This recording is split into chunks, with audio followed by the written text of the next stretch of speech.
Hi guys, so welcome back to another video. On today's video, we're going to be making an AVDI bench connector so that I can be able to read the instrument cluster from the table or from the bench. So this is what you're going to need. You're going to need an AVDI port. This AVDI port came out from a junkyard Volkswagen. It doesn't matter which Volkswagen that you get, but I'd like you to get anything from 2007 onwards. So this blue connector is the blue connector that goes on to the back of the instrument cluster. This blue connector is the one that we're going to be using to plug in onto the cluster that we are going to be using to read the data and then program using this connector. So I believe that should work, but if it doesn't work, then it can be done on the car since we do have that other cable. So here's the thing that you need. You're going to need an AVDI port. So on the AVDI port, you'll need to know which one is which one. So this AVDI port at the back right here, I'm not sure if you can see, it has some numbers, as you can see right there. This AVDI port has some numbers. So these numbers are going to be assigned the function on what they do. So I'm going to show you what each and every function means. So we also have this 32 pin connector. This 32 pin connector, if you can see right here, it also has numbers. As you can see right here, it says 1. Here it says, I believe it should be saying 16, but I'm not really sure. Yes, it is saying 16, and right here it is saying 17, as you can see, and right here it is saying 32. So this is a 32 pin connector, and also the wires on this 32 pin connector also have functions which are assigned to them, and we need to make sure that those functions which are assigned to the AVDI connector right here correspond with the AVDI port right here. So here's how we're going to do it. We're going to first need to know how the dash pinout is going to be. So here's the Mk6 dash pinout, since this is coming from the Mk6 and also those cars from this generation. So it's going to work for a VW Jetta 6, it's going to work for a VW Polo 6C and 6R. It's going to work for VW Passat, although on pin number 7 and 8, which is the immobilizer, since the immobilizer for the VW Passat is not on the dash but on the comfort module, so you'll only need to subtract those. And then here's how we're going to then correspond the rest to each other. So pin 1 on this blue connector, is going to be pin 3 from the fuel sender. Pin 2 is going to be pin 4 from the fuel sender. Pin 3, 4, 5, 6 are not assigned. Pin 7 is going to be for the immobilizer. Pin 8 is also going to be for the immobilizer. Pin 9 is also going to be for pin 6 on the sunroof control module. Pin 10 is not used. Pin 11 is an oil level sender, which we don't need. Pin 12, 13, 14 is also not used. Pin 15 is for the brake wear indicator, which we don't need. What we need is going to be pin 16, which is the ground. We need ground to have power onto the component that we're going to be supplying. We also don't need pin 17, which is the washer fluid low indicator. We don't need that one. We don't need pin 18 for the coolant low indicator. We don't need pin 19. We don't need pin 20. We don't need pin 21. We don't need pin 22 up to 24, because also you can see right here, they are not used. We don't need pin 25 for the handbrake indicator. We don't need pin 26 for the brake fluid low indicator. We don't need pin 27 for oil pressure sensor. We need pin 28, which is going to be the CAN high. We also need pin 29, which is going to be the CAN low. Pin 30 is not used. We'll need pin 31, which is switched ignition. We'll also need pin 32, which is constant 12 volts. So this is what we're going to need. Like I told you, we need pin 28, 29, 31, 32, and pin 16. Then we're going to go on to the AVDI connector. As you can see right here, this is the description of the AVDI connector. Here's how we're going to do things, just to simplify everything for you. So this is the AVDI port for a VW. So here's the AVDI port for a VW. So what we need right here is pin 1. Pin 1 is at the back. I just want to make sure that you see what I'm talking about. So okay, pin 1 right here, pin 1, as you can see right there, pin 1 is going to be switched ignition, which is 12 volts. Then we need also pin 2. Is it pin 2? Nah, it's not pin 2. Let me just check because I can't see it very well since I'm busy trying. We need these two wires. These are ground, which is pin 4 and 5. As you can see, you'll need to make sure that these are joined together. This is pin 4. I'm not sure if you can see right here. This is pin 4 and pin 5. You'll need to make sure that these are joined together because, as you can see, these are signal ground and chassis ground. So this is chassis ground and signal ground. So you'll need to make sure that you connect those.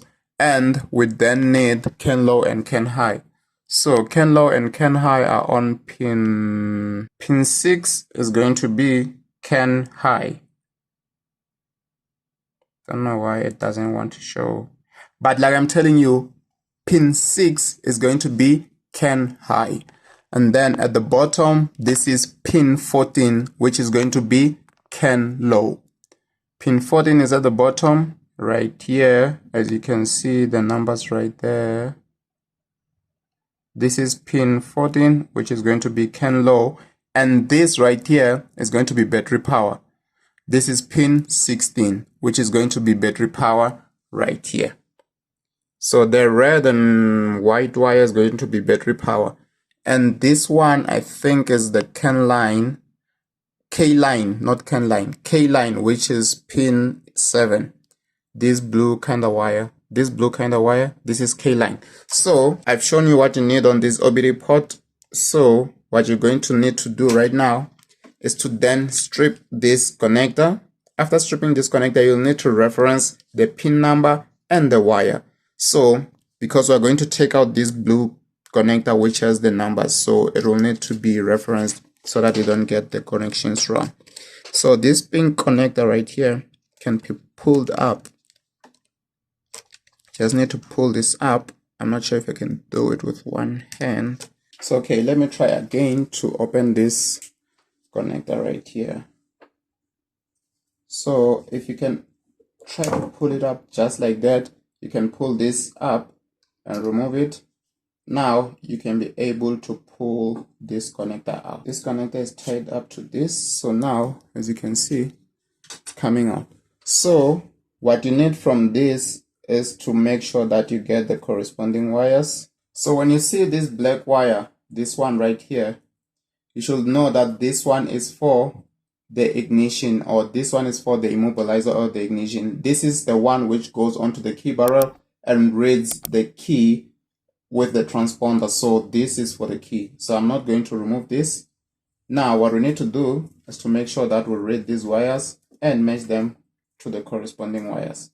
So if you see wires like this, these kind of wires, if you see these kind of wires, just know that this is CAN low and CAN high. Okay, so we are going to only get the wires that we need and remove the ones that we do not need.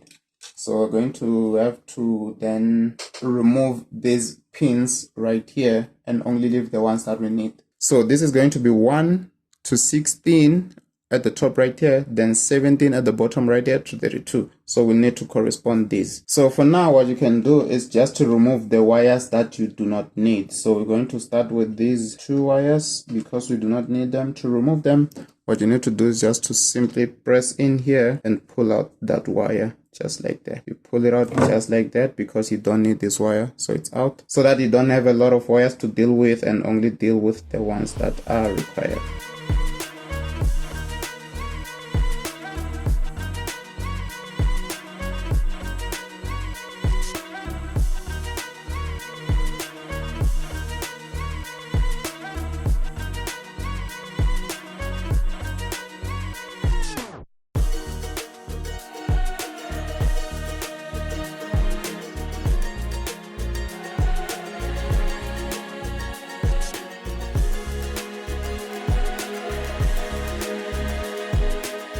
So we're only going to need 5 wires, which is 1. Now what you need to know is that after doing that, you need to have 2 wires.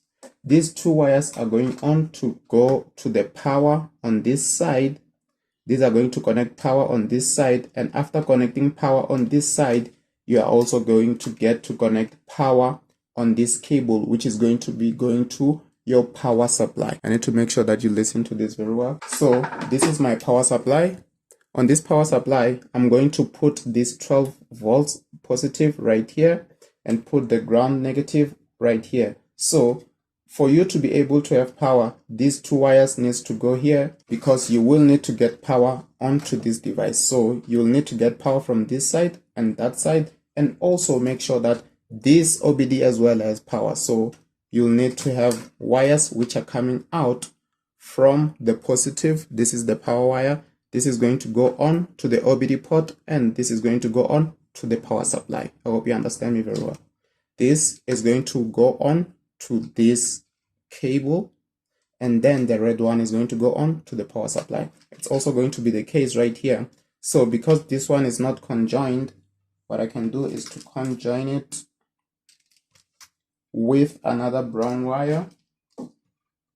So I'm going to conjoin this one from right here with another brown wire. Then this brown wire is going to then join with this OBD port right here, and then this ground wire is also going to go onto the power supply. I hope you understood me. I hope you understood me very well. Then let me just do that. For now, let me also put back the blue connector onto this wiring.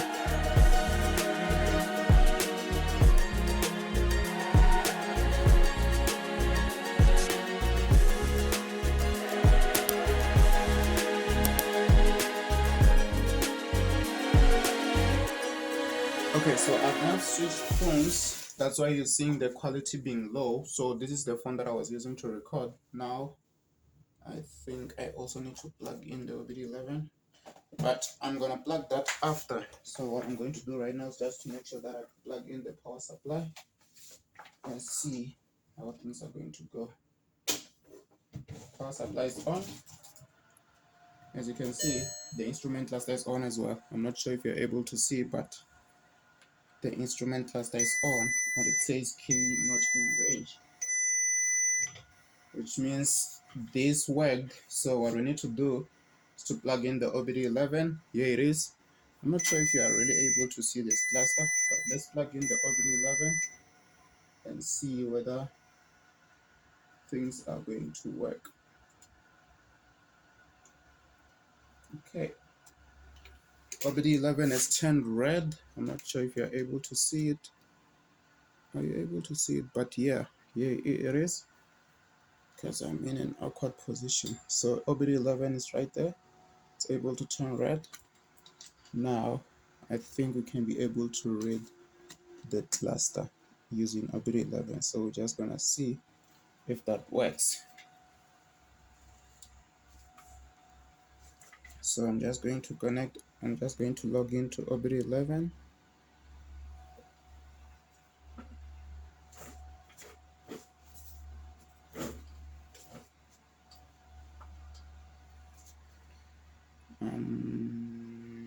Network main connect.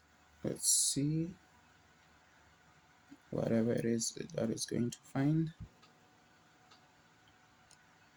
For now, it's still showing VW Jetta Mk5, which is my car. So I'm not sure if it will be able to connect and find the device that we're looking for. We were able to connect to AVDI, so what we're able to find out of the control modules is only the dashboard. Everything else we are not able to find, but the only thing that we're able to connect to is the dashboard, as you can see. Let's go on to faults. It says there are currently no faults. Let's go to maybe output test just to show that things are working. So we're going to use the, I think, which one is more visible? I think the speedometer. So let's go to the speedometer and try to see using the output test. As you can see right there, things are communicating. So I think the badge cable is fine because things are able to communicate. Now that is done, let's stop it. Stop. Okay, we're done. Okay, it does not go back. I don't know why. Now we can also go on to the gong. We can test the gong. Let me test the gong. As you can hear that the gong is working. Let's stop it. It still says key not in range. What can we check again? Glow plug indicator lamp. It's not allowing us to do that because I think these are the ones that you can only do so when the instrument cluster is on the car. So let's say test picture in center display. Let's see. It's also not allowing us. It just says loading, but if it's that, it just says loading, but if it does this, I'm sure it's not going to work anyway. So with this, I'm sure that we can be able to connect a capable diagnostic machine and be able to extract the emo data and other stuff, and also be able to write onto this instrument cluster. But we're going to see with that. So fuel gauge, here's the fuel gauge right here. Let's test it. Fuel gauge. Seems like I lost communication with the instrument cluster. I do not know why. I don't know why. Let's go to seatbelt indicator lamp. Seems like we lost communication with the cluster because now things are no longer going accordingly. I do not know why, but yeah. As you can see, it detects a VW Golf. So when I go to scan, control unit list unknown, because we only have the instrument cluster. So I think it's only going to scan the instrument cluster. Look at the number of things that we have. So I think that's it, guys. So on the instrument cluster, I've ordered the software because I need to swap this instrument cluster onto my car. So I've ordered the software from AliExpress. I'm not sure how long it's going to take, but I'm just waiting right now for it to arrive. So I think that's going to arrive maybe in a few weeks. I'll then be able to then go again and try to see if the instrument cluster is going to work, because now we do have the bench testing stuff. So I'm thinking maybe things are going to work, but we don't know. So I'm just glad that this is working, and you can also see for yourself that this is indeed working. So thank you guys so much for watching this video. So until next time, we out. I know you told your friend you're not okay, and tell me what's wrong and why you never said you felt that way.